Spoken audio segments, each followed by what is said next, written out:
आज सुबह जब मेरा अलार्म बजा तो मुझे लगा जैसे किसी ने मेरे दिमाग में हथौड़ा मार दिया हो। उठते ही पहली सोच क्या थी, अरे यार आज बिजली का बिल भरना है, मकान मालिक का फोन आने वाला होगा और बॉस की वो प्रेजेंटेशन।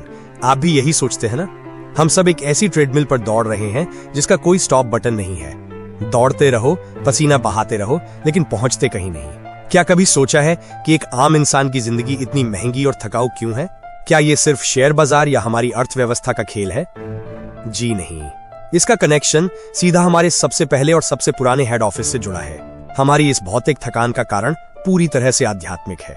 बाइबल में रोमियो 8:22 कहता है, हम जानते हैं कि सारी सृष्टि अब तक मिलकर कराहती है और पीड़ा में पड़ी है। ये कराहना सिर्फ महंगाई का नहीं है, ये उस अलगाव का है जो सदियों पहले हुआ था।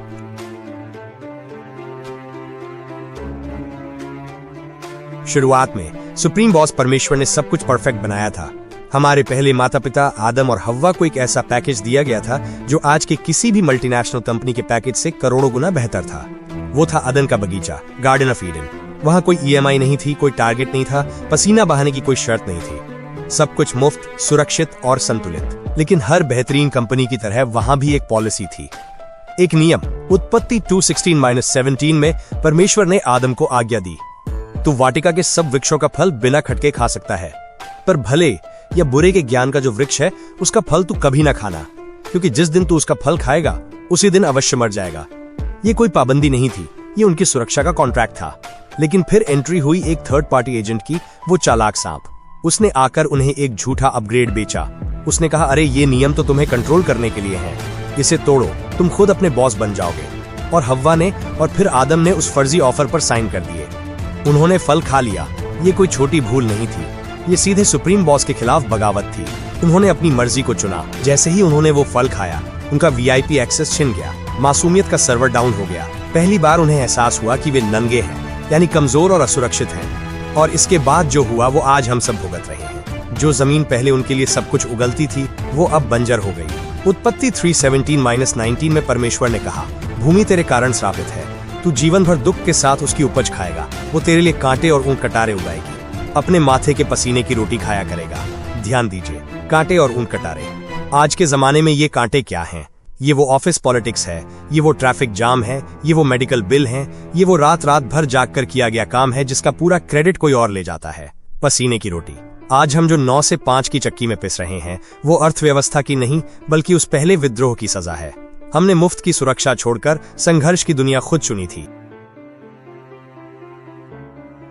उस दिन से लेकर आज तक इंसान क्या कर रहा है? वो उन्हीं अंजीर के पत्तों से खुद को ढकने की कोशिश कर रहा है। आदम ने अंजीर के पत्ते लपेटे थे अपनी शर्म छिपाने के लिए। आज हम क्या लपेटते हैं?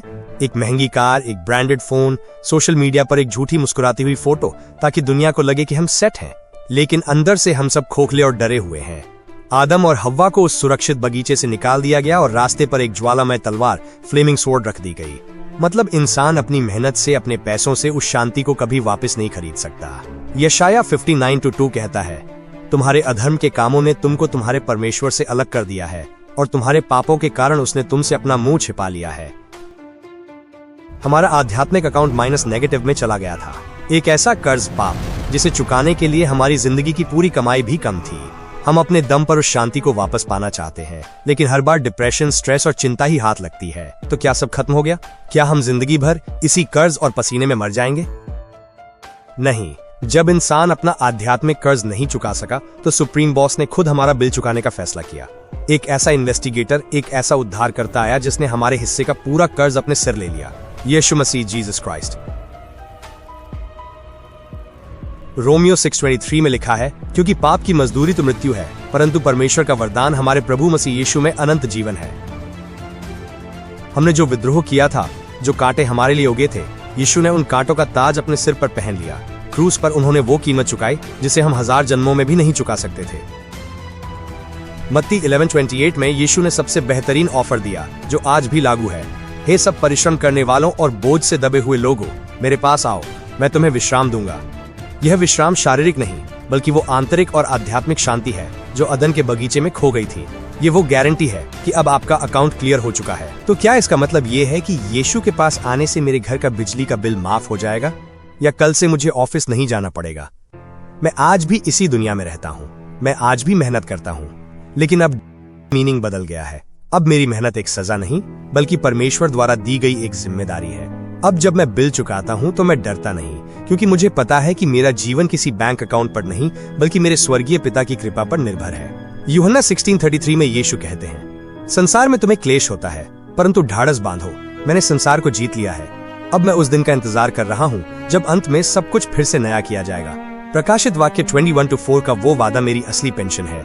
वो उनकी आंखों से सब आंसू पोंछ डालेगा और इसके बाद मृत्यु न रहेगी और न शोक, न विलाप, न पीड़ा रहेगी, क्योंकि पहली बातें जाती रहीं। इसलिए अगली बार जब आप महंगाई, बिल्स या नौकरी के दबाव से टूटें तो याद रखें, ये दुनिया हमारा असली घर नहीं है। हमारा कर्ज क्रूज पे चुकाया जा चुका है। अब बारी हमारी है कि हम उस फर्जी ऑफर, संसार की चिंता को छोड़कर उस सच्चे कॉन्ट्रैक्ट, मसीह के अनुग्रह को स्वीकार करें।